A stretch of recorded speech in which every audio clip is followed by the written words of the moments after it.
Welcome back to the Brassy Broadcast. I'm Jen Eads, the head broad in charge at the Brassy Broadcasting Company. I am so glad that you pressed play on this episode because this episode reminded me why I started podcasting. It was an opportunity to spend time with two of my most favorite people in the world while sharing them with you. So it's a win for everyone. Amy Woodall and Lindsay Boccardo join me for this episode. They're both returning guests, but it has been more than a minute since the last time we all chatted.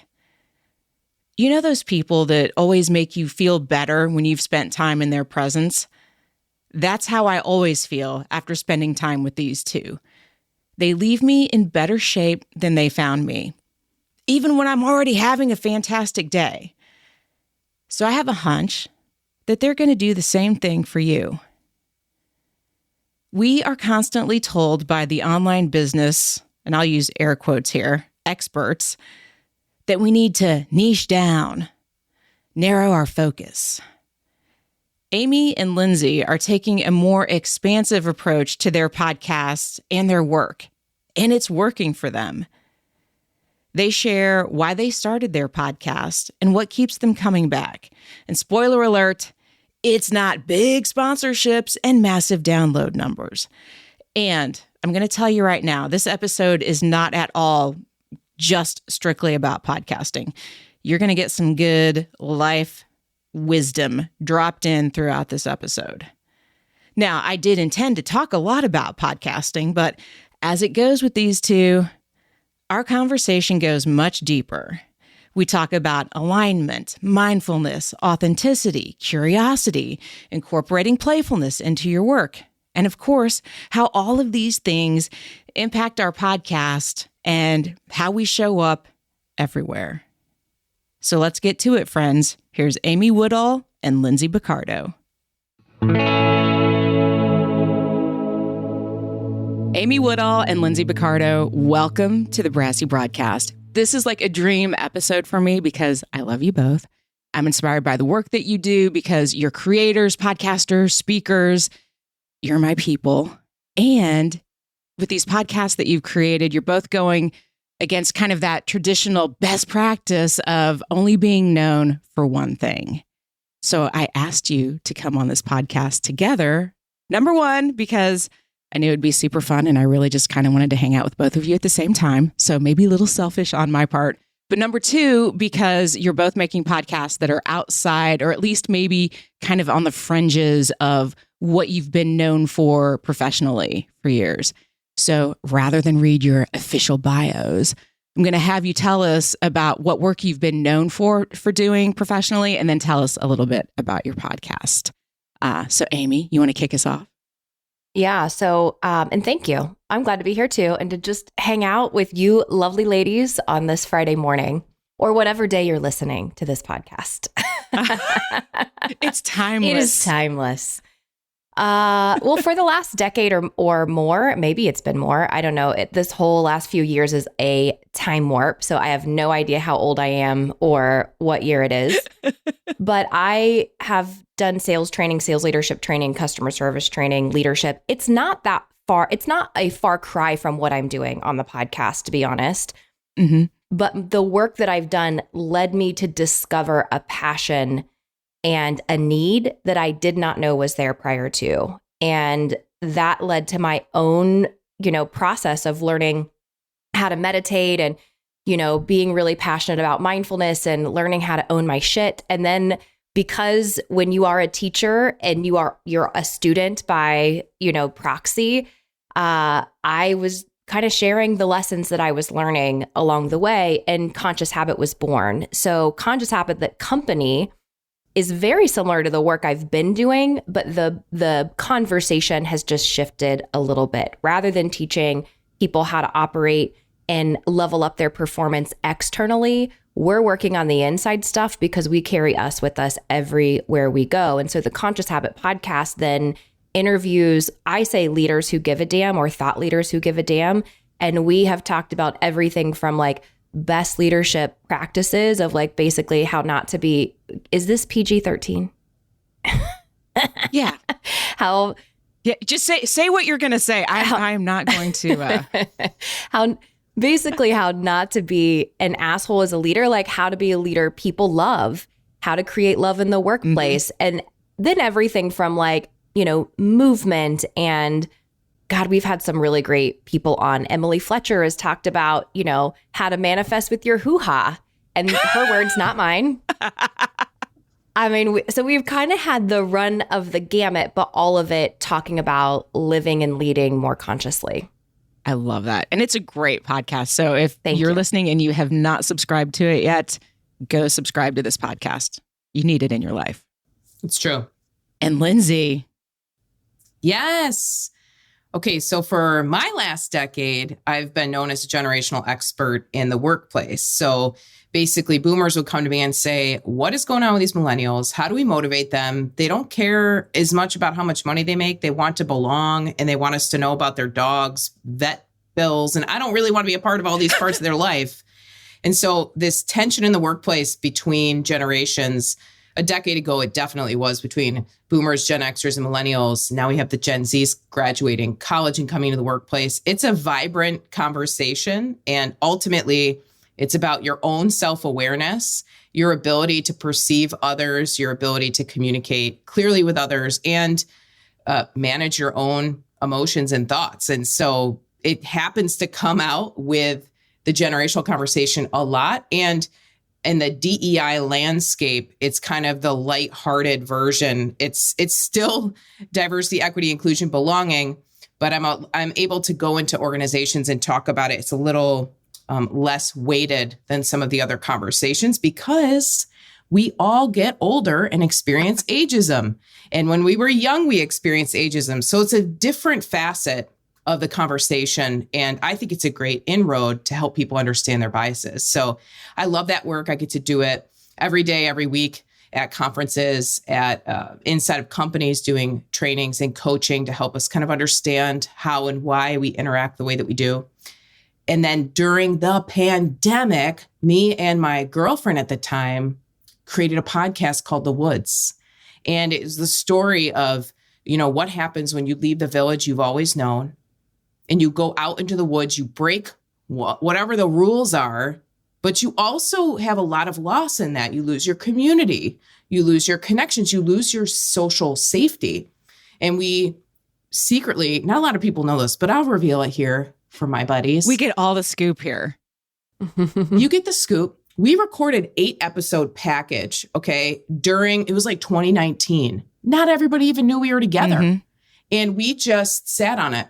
Really? Because there was this element of like, I don't know, it's LGBTQ plus kind of evangelical deconstruction. It felt really intense, but we loved the content and we knew it would help people not feel so alone in the woods. And then March 2020, COVID hit and we're like, we're not going to see anybody. Release that sucker. Nothing awkward can really happen. Unless we see you at the grocery store with a mask and gloves on getting toilet paper, like we're not going to have that much interaction. Let's do it.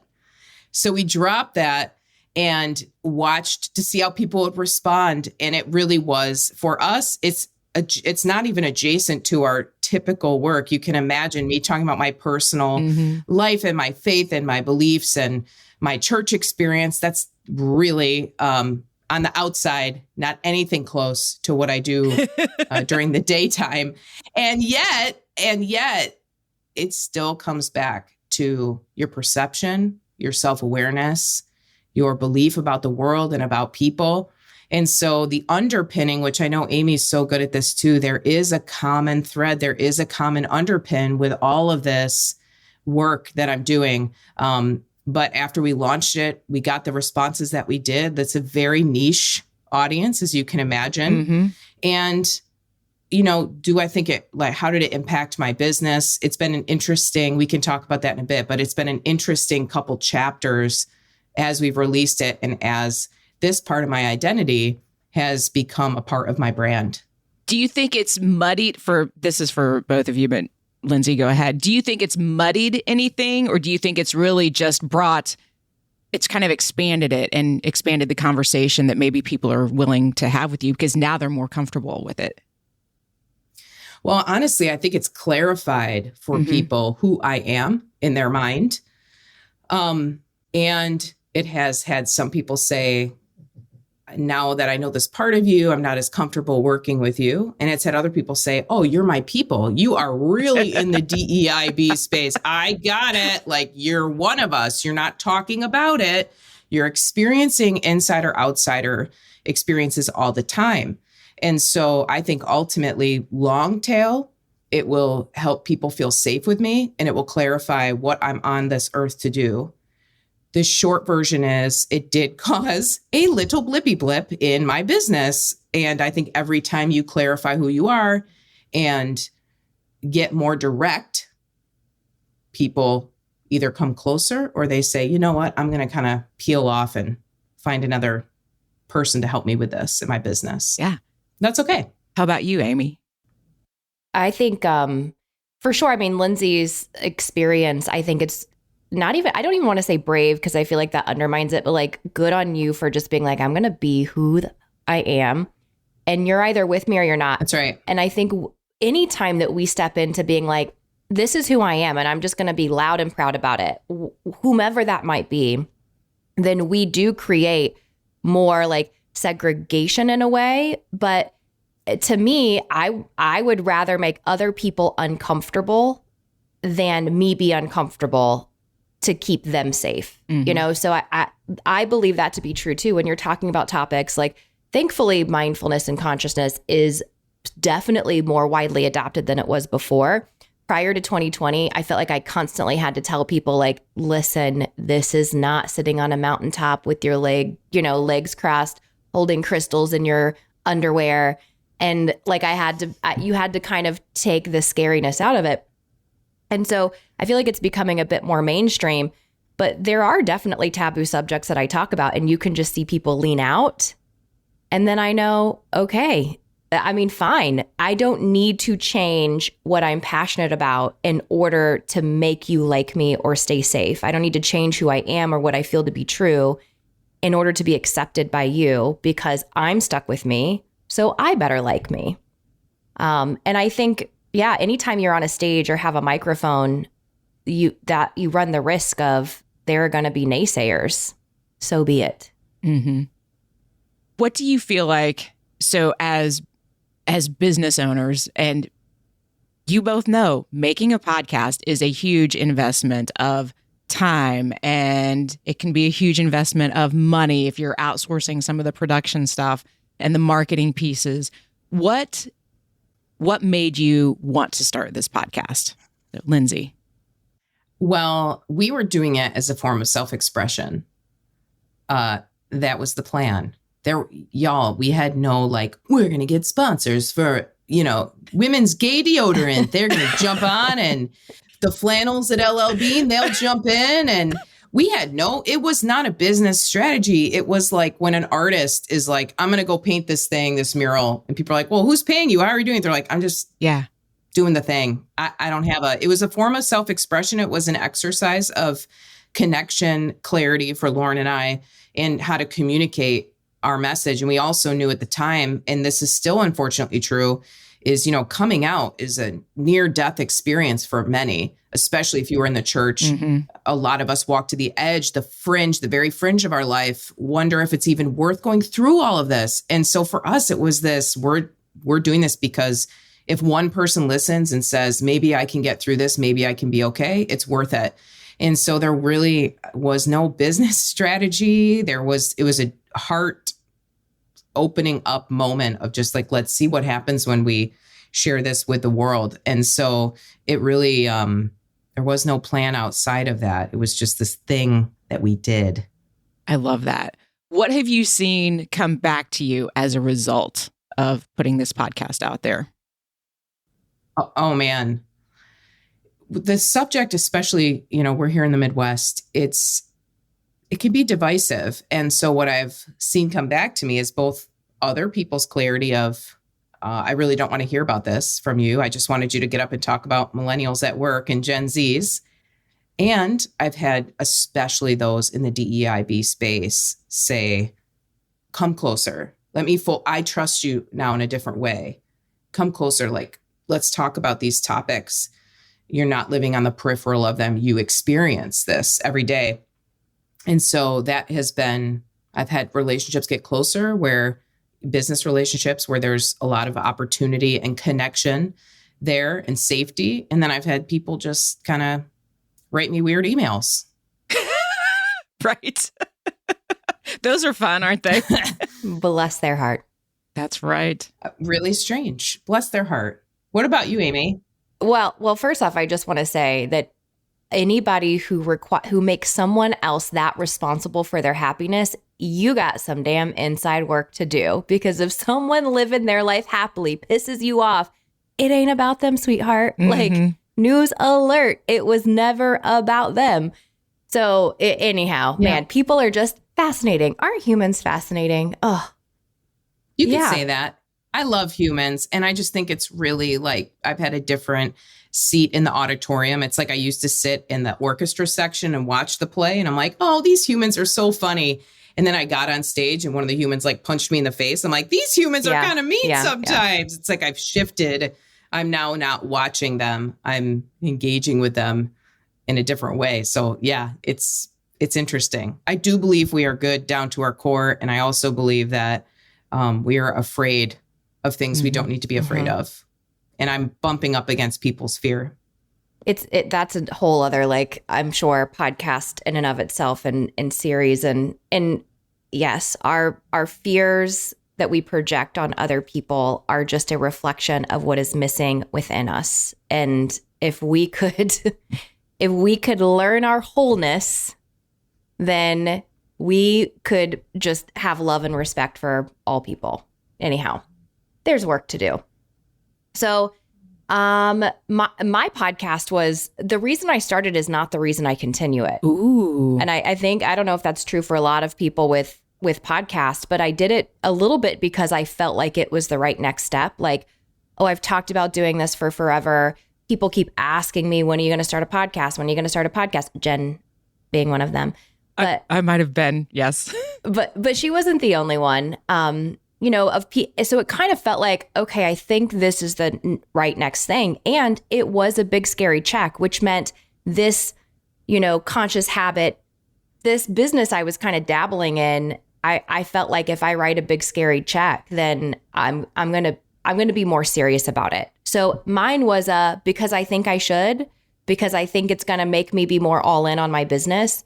And the reason I stayed is it's kind of selfish. It's really freaking fun to interview people with different insights and to play the role of audience and to be curious and to learn from really freaking smart people and then to meet your heroes. I mean, my God, within less than a year, I had my number one guest that I said, if I can get this person on, I'm going to be so excited, with Cy Wakeman. And she said yes. Mm-hmm. And at the time she said yes, we had 3 episodes out. 3. Yeah.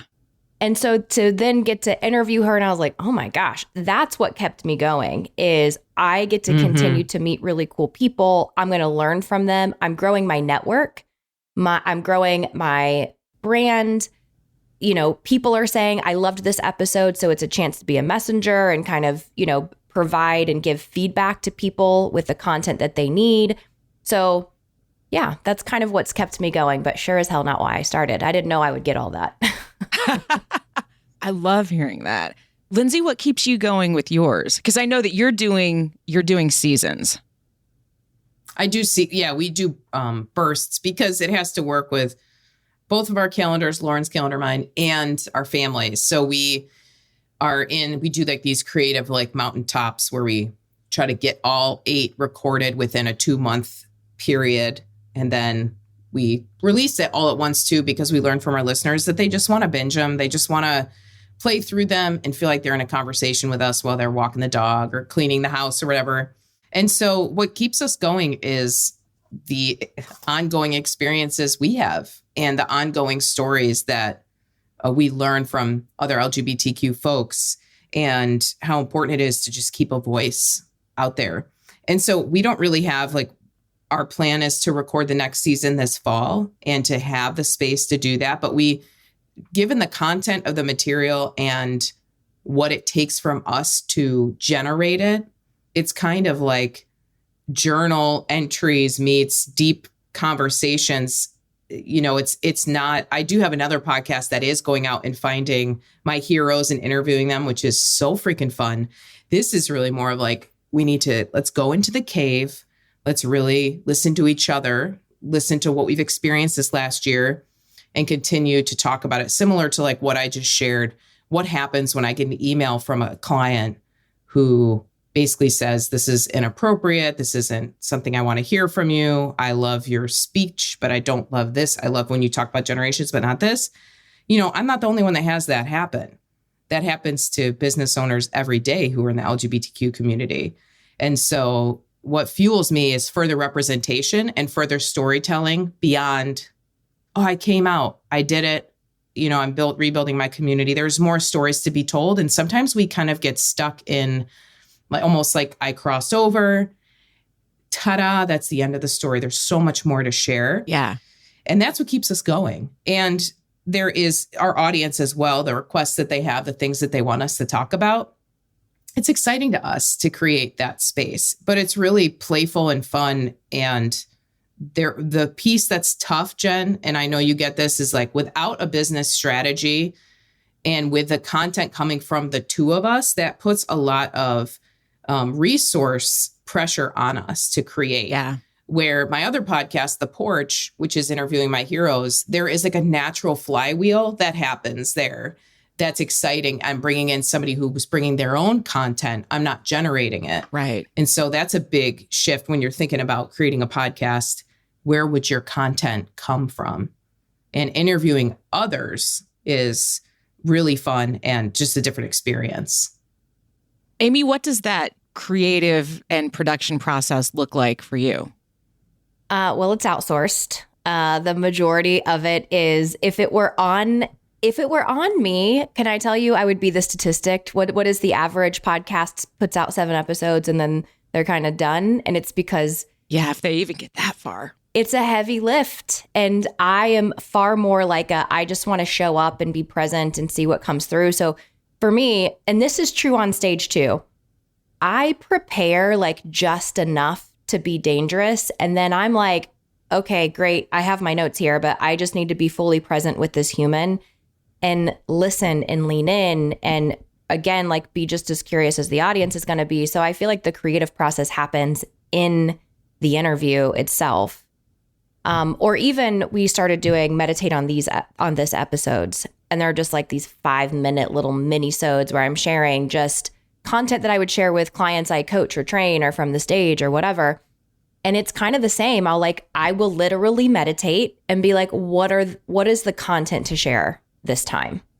So my creative process is trusting my instinct and being far more heart-centered than mind-centered, because when my mind gets involved, it's more of a push and it becomes like a tug of war and it's challenging. When my heart is leading, that shit gets easy. It's a flow. How did you get to the point where you could trust yourself in that? Well, that's a spiritual journey. Puff, puff, give. No, I'm just kidding.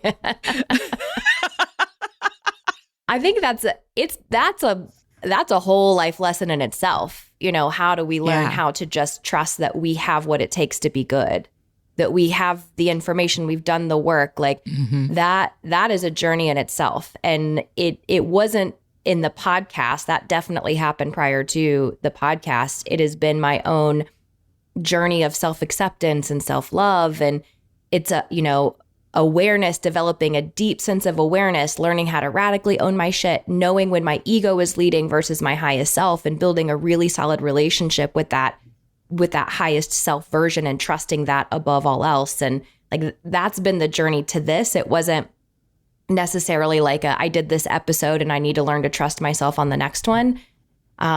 It's been a path of my own self-development.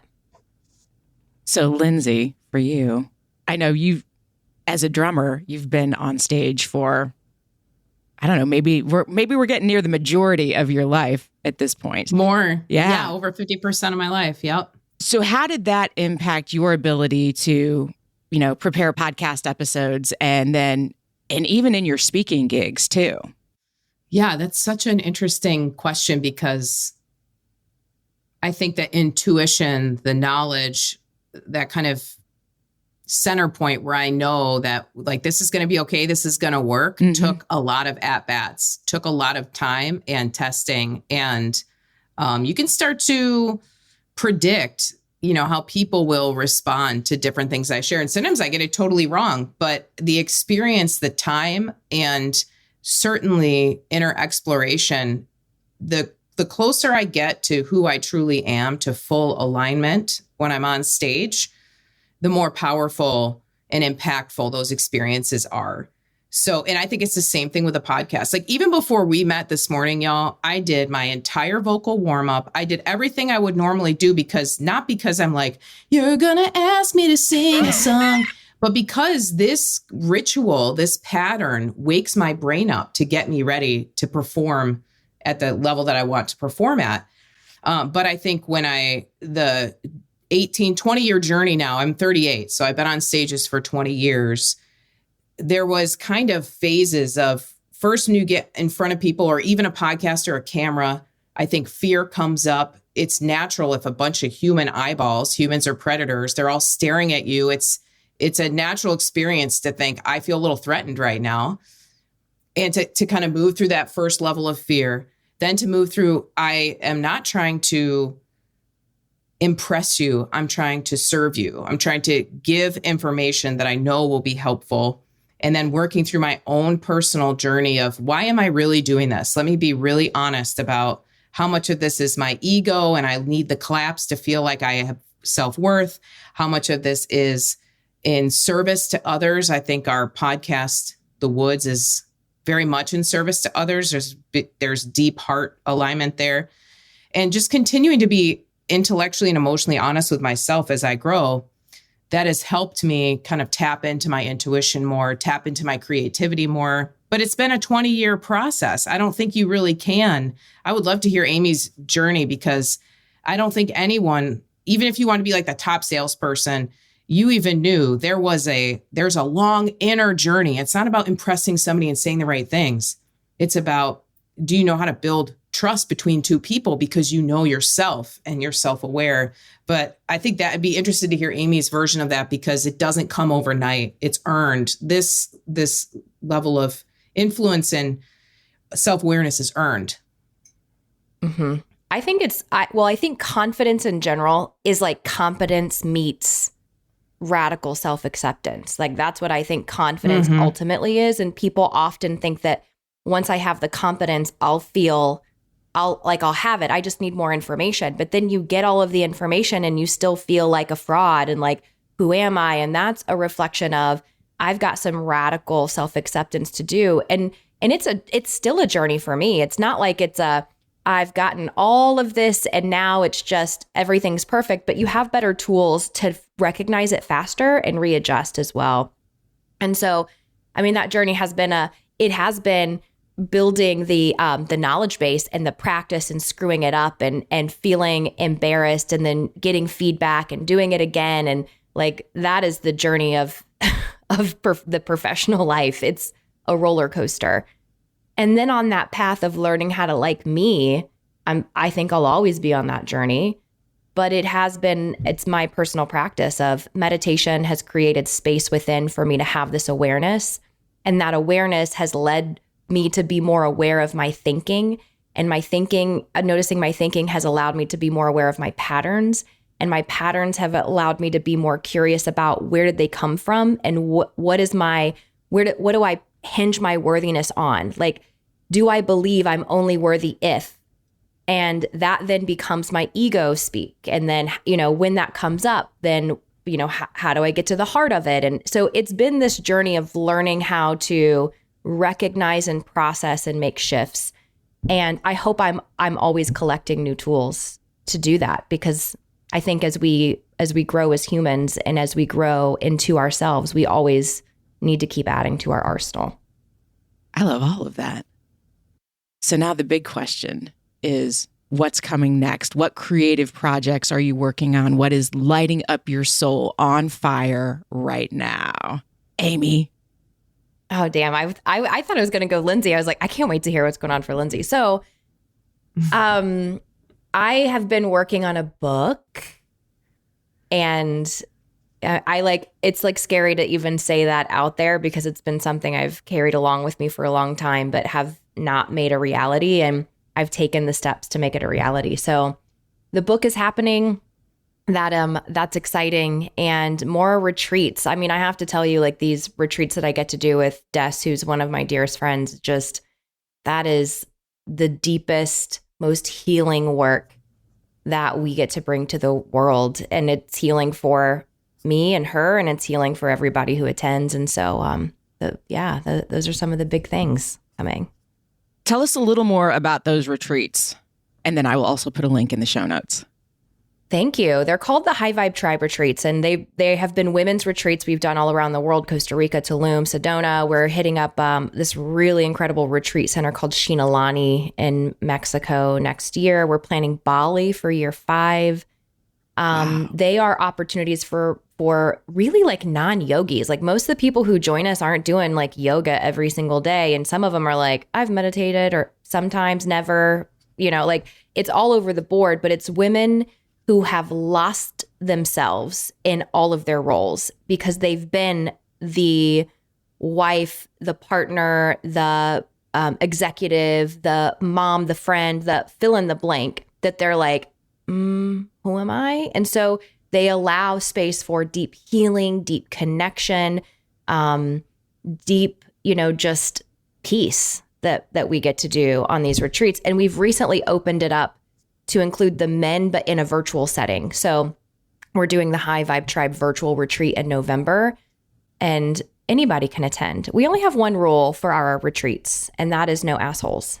Other than that, come one, come all. That's a solid rule. I love that rule. Lindsay, what's going on for you? Okay, well, first of all, I want to sign up for one of Amy's retreats. So that's going on for me. Okay, good. Sounds amazing. Can't wait. There's a big buzz about these retreats too. They sell out. It's very common. Like, if you want to go, you really have to be on it. It's a Taylor Swift situation, y'all. There's only so many tickets.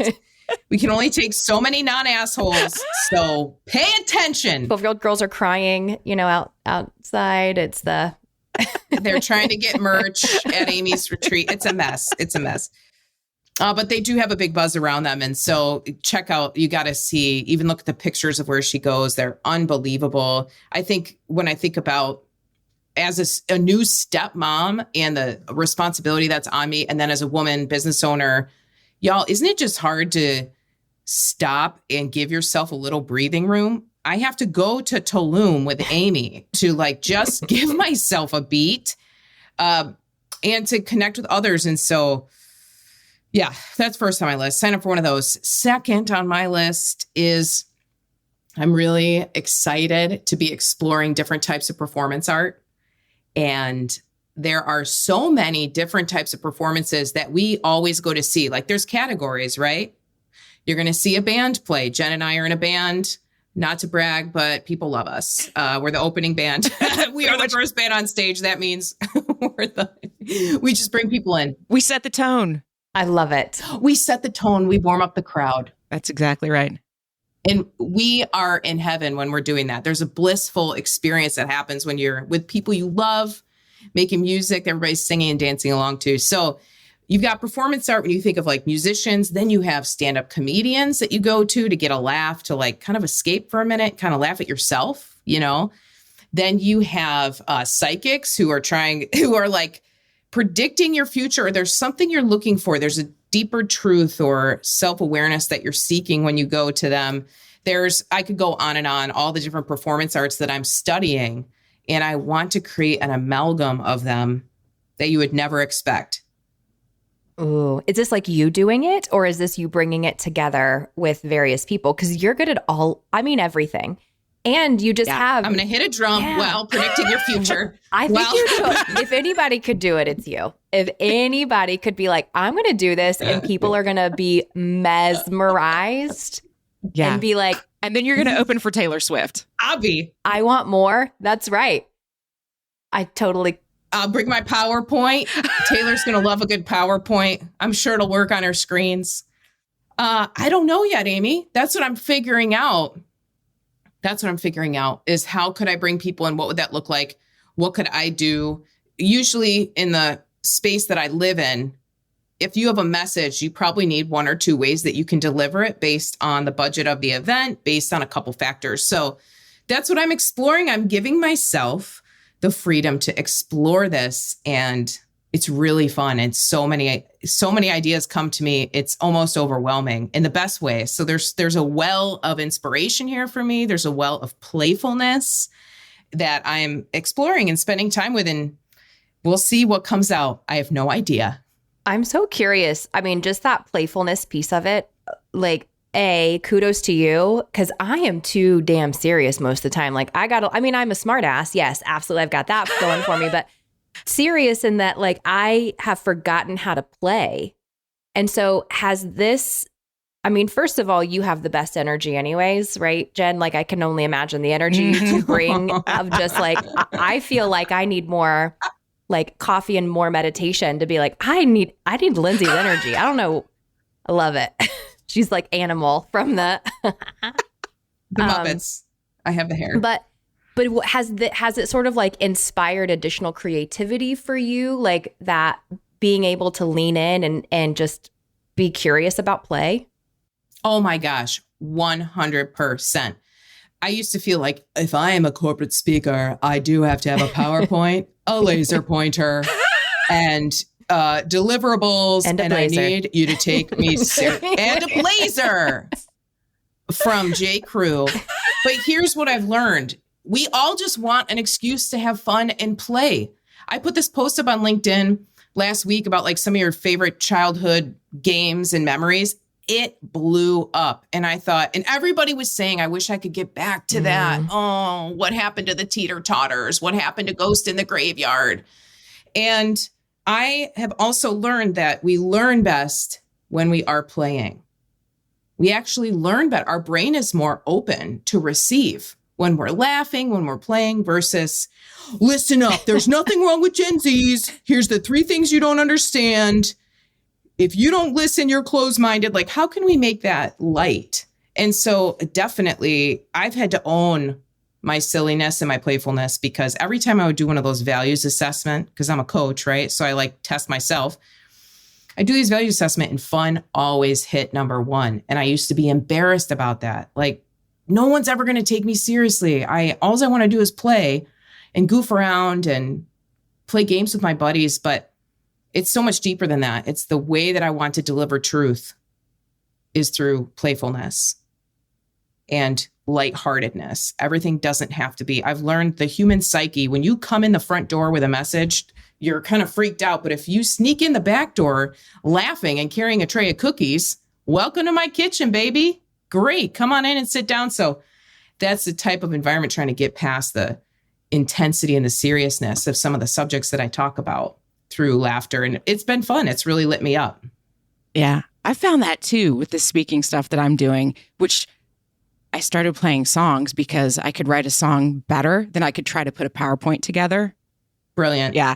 And it's amazing how disarming a little ukulele is to people. They have no idea what's coming, what they're about to get hit with. It's a good like pattern interrupter. Like they're not expecting it. But here's the thing of why I'm so grateful to be with you two. I just think that when you're around humans who are so themselves, it makes you feel more comfortable to be yourself. And that is a gift. And I once had someone tell me, and I think about this when I'm with the both of you too. Someone once said that charisma is when you feel better about yourself in the presence of someone else. So thank you. You both have you've got the Riz. That's fantastic. That's I love that. I do too. I'm going to write this down. Gen Z Riz. R-I-Z. Have you heard that from your stepdaughter? Nope. The so Riz. She is falling behind. I'm gonna have You're going to have to tell her. She owes me how rizzy you are. She owes me some. She's gonna be like, "What is wrong with you?" Oh, friends. I love it. Thank you so much for doing this. So now that everyone that has just met you through this conversation, now that they totally want to hang out with you and get more of that Riz, sure, I just totally used that like an out of touch Gen Xer. I'm going to just own that and be fine with it. Where are you hanging out on social media? Amy, you go first. LinkedIn is really my jam. So if you're on LinkedIn, you can find me there. Every once in a while, I'll pop up on like the little ticky-tacky and throw something up there. But I'd say LinkedIn is where I'm most consistent. Samesies. All right. Doubling down on LinkedIn. Wow. This feels like such a grown-up podcast that we're find us on LinkedIn. The professional Facebook. Find right? us. I love it. Friends, thank you so much for being here. And let's do this again sometime. Would love to. I'm in. Love you both. You're rock stars. Love ya. All right. Love you too. All right, friend. I hope you enjoyed listening to that episode as much as I loved recording and even going back and editing and listening to it again so that I could share it with you. I would love to hear your thoughts. Connect with me on Instagram or TikTok at BrassyBroadJen. You'll also find me hanging out on LinkedIn at Jen Eads, EDDS. I would love to hear from you and hear your thoughts. And if you know somebody that needs to listen to this episode, don't be stingy. Don't hoard it all to yourself. Make sure you share it with a friend. Thanks for tuning in. Now get out in the world and do some good.